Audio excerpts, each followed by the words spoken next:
নমস্কাৰ। ৰাজ্যৰ বান পৰিস্থিতি লাহে লাহে উন্নত হৈছে। ডিব্ৰুগড়ত জলপৃষ্ঠৰ সামান্য বিপদসীমাৰ ওপৰত আছে যদিও আন গোটেইবোৰ অঞ্চলতে ব্ৰহ্মপুত্ৰৰ পানী লাহে লাহে কমিবলৈ আৰম্ভ কৰিছে। বুঢ়ীদিহিং নদীৰ পানীও কমিবলৈ আৰম্ভ কৰিছে। মই আশা কৰোঁ অহা 2-3 দিনৰ ভিতৰত বান পৰিস্থিতি আৰু অধিক উন্নত হ'ব।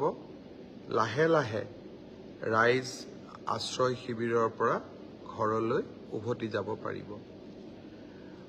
অহা বুধবাৰে আমাৰ চৰকাৰৰ কেবিনেট বৈঠক অনুষ্ঠিত হ'ব। আমাৰ মন্ত্ৰীসকল বিভিন্ন জিলালৈ গৈছিল বান সাহায্যত সহায় কৰিবৰ বাবে। মই এইবাৰ তেখেতসকলক আকৌ এবাৰ জিলা সদৰসমূহলৈকে বা বান ক্ষতিগ্ৰস্ত অঞ্চলসমূহলৈকে পঠিয়াম, যাতে বানৰ পিছত পুনৰ সংস্থাপনৰ ক্ষেত্ৰত আমি কাম কৰিব পাৰোঁ। বিশেষকৈ যিসকল ছাত্ৰ ছাত্ৰীৰ কিতাপ পত্ৰ নষ্ট হ'ল, যিসকলৰ ঘৰ বা গৃহ তেওঁলোকে হেৰুৱাবলগীয়া হ'ল বা ঘৰ আদিত বিস্তৰ ক্ষতি হ'ল, আৰু যিসকলৰ পশুধন হেৰাই গ'ল, এই ধৰণে যিসকল বিভিন্ন দিশত বানৰ দ্বাৰা ক্ষতিগ্ৰস্ত হ'ল, তেওঁলোকক যাতে আগষ্ট মাহৰ 15 তাৰিখৰ আগতেই আমি সহায় কৰিব পাৰোঁ, তাৰ বাবে আমি আকৌ এটা প্ৰচেষ্টা চলাম। আৰু সেইকাৰণে আমাৰ মন্ত্ৰীসকলক পুনৰ এবাৰ জিলা সদৰসমূহলৈকে মই পঠিয়াম, বান ক্ষতিগ্ৰস্ত অঞ্চলসমূহলৈকে মই পঠিয়াম, যাতে ডিচি সকলে, জিলা আয়ুক্তসকলে খুব ক্ষীপ্ৰ গতিত কাম কৰিবলৈ প্ৰেৰণা পায়। আমি যাতে ক'তো শ্ল' হৈ নাযাওঁ, আমি যাতে বানপানীৰ পৰিৱেশ উন্নত হোৱাৰ পিছতো দুৰ্ভগীয়া ৰাইজক মনত ৰাখোঁ আৰু দুৰ্ভগীয়া ৰাইজৰ বাবে আমি সেৱা আগবঢ়াব পাৰোঁ। গুৱাহাটীৰ দুৰ্ভগীয়া শিশু অবিনাশৰ বিষয়ে সমগ্ৰ অসমবাসী এতিয়া অৱগত। যোৱাকালি আমাৰ SDRF, NDRFৰ প্ৰচেষ্টাত গুৱাহাটীৰ আমি অবিনাশৰ মৃতদেহ এটা নলাত ৰাজগড়ৰ ওচৰত এটা নলাত বিচাৰি পাওঁ। পোষ্টমৰ্টেমৰ পিছত সন্তানটিক বা শিশুটিক সৎকাৰ কৰা হয়। মাক দেউতাক দুখত ভাগি পৰে। আজি মাক দেউতাকক মাত লগাবৰ বাবে মই অবিনাশৰ ঘৰলৈ গৈছিলোঁ। অকণমান চৰকাৰৰ পৰা সহায় কৰাৰো চেষ্টা কৰিছিলোঁ, কিন্তু আটাইতকৈ এইটোৱে চেষ্টা কৰিছিলোঁ যাতে এই দুখৰ দিনত অবিনাশৰ পিতৃ মাতৃৰ কাষত আমি থিয় হ'ব পাৰোঁ। স্থানীয় ৰাইজেও অবিনাশৰ পিতৃ মাতৃক যথেষ্ট সান্তনা দিছে। ময়ো তেখেতসকলৰ লগতে অবিনাশৰ ঘৰলৈ গৈ পিতৃ মাতৃক সান্তনা দিলোঁ। ভৱিষ্যতেও পিতৃ মাতৃক যি পাৰোঁ সহায় কৰাৰ কাৰণে প্ৰচেষ্টা অব্যাহত ৰাখিম। বানপানীৰ সাহায্য অভিযানৰ লগে লগে চৰকাৰখনৰ আন কামবিলাকো যাতে সমান্তৰালভাৱে চলাই ৰাখিব পাৰোঁ, তাৰ বাবে আজি মই নিযুক্তি সম্পৰ্কীয় কেইবাখনো গুৰুত্বপূৰ্ণ বৈঠকত অংশগ্ৰহণ কৰিছিলোঁ। য'তেই মই যাওঁ তাতেই আমাৰ আৰক্ষীত আবেদন কৰা ল'ৰা ছোৱালীসকলে মোক সুধি থাকে যে দাদা, মামা, পুলিচৰ ফিজিকেল ইণ্টাৰভিউ কেতিয়াৰ পৰা আৰম্ভ হ'ব। আমি অসম পুলিচত 6,434টা পোষ্টৰ বাবে আবেদনৰ প্ৰক্ৰিয়া আৰম্ভ কৰিছিলোঁ, আৰু আজি আমি সিদ্ধান্ত ল'লোঁ যে অহা 3 অক্টোবৰৰ পৰা পুলিচৰ ফিজিকেল টেষ্টসমূহ আৰম্ভ হ'ব। গতিকে মই সকলোকে অনুৰোধ কৰিম যে বানপানীৰ যেতিয়াই পানী শুকাব আমাৰ খেলপথাৰসমূহ মুকলি হ'ব আমি দৌৰা প্ৰেক্টিছ আৰম্ভ কৰিব লাগে কাৰণ 3 অক্টোবৰৰ পৰা অসম আৰক্ষীৰ ফিজিক্যাল টেষ্ট আৰম্ভ হ'ব মোৰ লক্ষ্য হৈছে যে ফিজিক্যাল টেষ্ট ৰিটেন আৰু ভাইভা তিনিওটা প্ৰক্ৰিয়া সম্পূৰ্ণ কৰি এই বিত্তীয় বৰ্ষতে আমি যাতে এই 6434টা পদ ভৰ্তি কৰিব পাৰো এটা সুন্দৰ নিযুক্তি প্ৰক্ৰিয়াৰ মাজেৰে লৰা ছোৱালীক নিযুক্তি দিব পাৰো আৰু তাৰ লগে লগে 2025 চনৰ বাবে আকৌ এবাৰ নিযুক্তি প্ৰক্ৰিয়া আমি যাতে আৰম্ভ কৰিব পাৰো বিভিন্ন স্থানত গলে ছাত্ৰ ছাত্ৰীসকলে এডিআৰইৰ পৰীক্ষাসমূহ কেতিয়া অনুষ্ঠিত হ'ব সেই বিষয়েও মোক প্ৰশ্ন কৰে আজি আমি সেই বিষয়েও এখন বৈঠক কৰিছিলো এডিআৰইৰ আসাম ডাইৰেক্ট ৰিক্ৰুটমেন্ট এক্সামিনেশ্যন যাক আমি চমুকৈ এডিআৰই বুলি কওঁ এডিআৰইৰ গ্ৰেড 3 পোষ্টসমূহৰ পৰীক্ষা 15, 22 আৰু 29 ছেপ্টেম্বৰত অনুষ্ঠিত হ'ব মই আকৌ এবাৰ কৈছো যে গ্ৰেড 3 পোষ্টসমূহৰ বাবে ইন্টাৰভিউ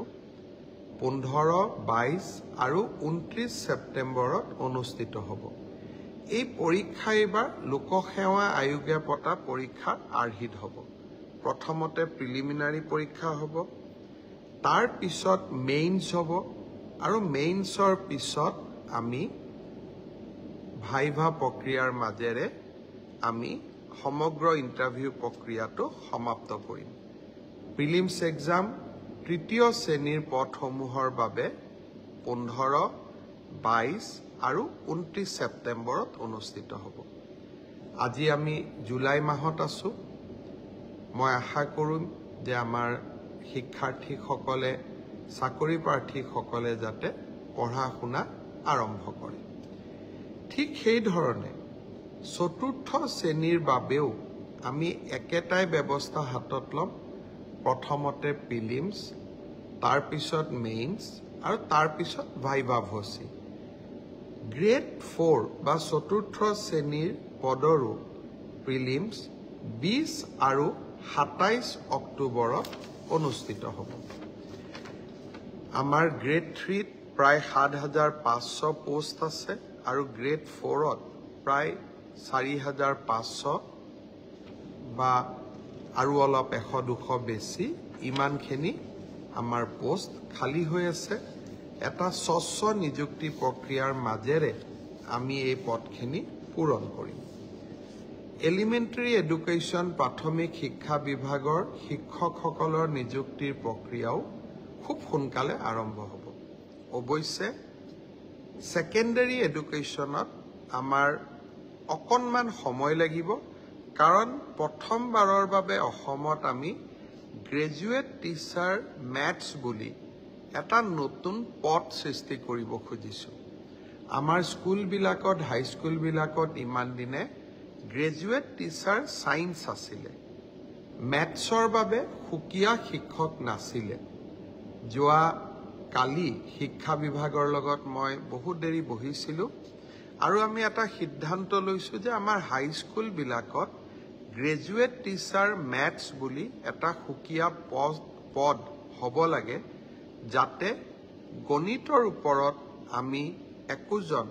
শিক্ষক নিযুক্তি দিব পাৰো গণিতৰ শিক্ষক নোহোৱা বাবে আমাৰ স্কুলসমূহত শিক্ষা ব্যৱস্থাত বহুত জটি পৰে শিক্ষা বিভাগে কেইবা হাজাৰো বিশেষকৈ প্ৰথম অৱস্থাত প্ৰায় 2000 গণিত শিক্ষকৰ পদ সৃষ্টি কৰিব লাগিব সেয়েহে মাধ্যমিক শিক্ষকৰ নিযুক্তি প্ৰক্ৰিয়াটো এমাহ বা দুমাহ পিছত আমি আৰম্ভ কৰিম সেই হলেও মোৰ লক্ষ্য যে এই গোটেই পোষ্টখিনি গ্ৰেড 3 7600 গ্ৰেড 4 5000 পুলিচত 6434 এলিমেণ্টাৰী এডুকেশ্যনত 5550 গৰাকী শিক্ষক সেকেন্ডাৰী এডুকেশ্যনতো প্ৰায় 8000 শিক্ষক এই গোটেই অৰ্থাৎ প্ৰায় 35000 নিযুক্তি আমি মাৰ্চ মাহ বা এপ্ৰিল বিশেষকৈ বহাগ বিহুৰ আগতে আমি শেষ কৰিব খুজিছোঁ ছাত্ৰ ছাত্ৰীসকল যুৱক যুৱতীসকল নিকা নিযুক্তি মোৰ দায়বদ্ধতা আছিল বহু সময়ত বহুতে কয় যে মেৰিটত নিযুক্তি পাইছো চৰকাৰক কিয় খাতিৰ কৰিব লাগে পংকিলতাৰ দিনত ৰাজনৈতিক দৃষ্টিৰ পৰা আঁতৰি মেধাৰ ভিত্তিত নিযুক্তি দিয়া সিদ্ধান্তই ৰাজনৈতিকভাৱে আমাক কৰবাত বহুত ক্ষতি কৰে আনকি আমাৰ দলৰ মানুহবিলাকো বা আমাৰ দলৰ কাৰ্যকৰ্তাবিলাকো কেতিয়াবা মন বেয়া কৰে যে আমি দল কৰো কিন্তু চাকৰি আমি নাপাওঁ তথাপিতো মেৰিটত নিযুক্তি দিয়া মোৰ এক দায়বদ্ধতা আছে আৰু সেই দায়বদ্ধতা পালন কৰাৰ বাবে মই আকৌ এবাৰ সাজু হৈছোঁ বহু দিন অসমত বহু ধৰণে নিযুক্তি হৈছিল কিন্তু মেধাৰ ওপৰত নিযুক্তি এনেকৈ কেতিয়াও হোৱা নাছিল 1 লাখ নিযুক্তি সমাপ্ত কৰি নিৰ্বাচনী সভাবিলাকত মই যি ধৰণে প্ৰতিশ্ৰুতি দিছিলোঁ যে মই আৰু 50,000 নিযুক্তিৰ ব্যৱস্থা কৰিম তাৰ প্ৰতি ধাৱমান হৈছোঁ আজিৰ পৰা সেই প্ৰক্ৰিয়া আৰম্ভ হ'ল সকলোকে বহুত শুভেচ্ছা জনাইছোঁ ভালকৈ পঢ়িব লাগে আৰু দেউতা মাৰ লগতে সকলোৰে সুনাম বৃদ্ধি কৰিব লাগে ইমানতে মই সামৰণি মাৰিম যোৱাকালি পলাশবাৰীতো গৈছিলোঁ বানপানীত ক্ষতিগ্ৰস্ত লোকৰ খবৰ ল'বৰ বাবে আজি গুৱাহাটীৰ বাহিৰত যোৱা হোৱা নাই কাৰণ অবিনাশৰ ঘৰত যাব পাৰি এইবাৰ আমাৰ ৰাজ্যখনত আমি মহাবিদ্যালয়সমূহত 1 লাখতকৈ অধিক ছাত্ৰ ছাত্ৰীক বিনামূলীয়া নামভৰ্তি কৰিছোঁ অৱশ্যে মোৰ ওচৰত অভিযোগ আছে 2-এখন কলেজে 650 টকাকৈ ছাত্ৰ ছাত্ৰীসকলৰ পৰা নামভৰ্তিৰ সময়ত লৈছিলে অহা পৰহি 10 তাৰিখে মহাবিদ্যালয়সমূহক নামভৰ্তি বিনামূলীয়া কৰাৰ বাবে তেওঁলোকৰ যিমান ক্ষতি হ'ল সেই সমুদায় টকা আমি মহাবিদ্যালয়সমূহক উভতাই দিম প্ৰায় 60 কোটি টকা সেইদিনাখনে মই মহাবিদ্যালয়ৰ অধ্যক্ষসকলক অনুৰোধ কৰিম যে আমি নামভৰ্তিৰ সময়ত 600 টকাকৈ লোৱাৰ যি অভিযোগ আছে সেই অভিযোগবিলাক যাতে মিছা বুলি প্ৰমাণ কৰি অসত্য বুলি প্ৰমাণ কৰি আমি ছাত্ৰ ছাত্ৰীসকলক সেই 600 টকাটো উভতাই দিওঁ বহুত ধন্যবাদ শুভৰাত্ৰি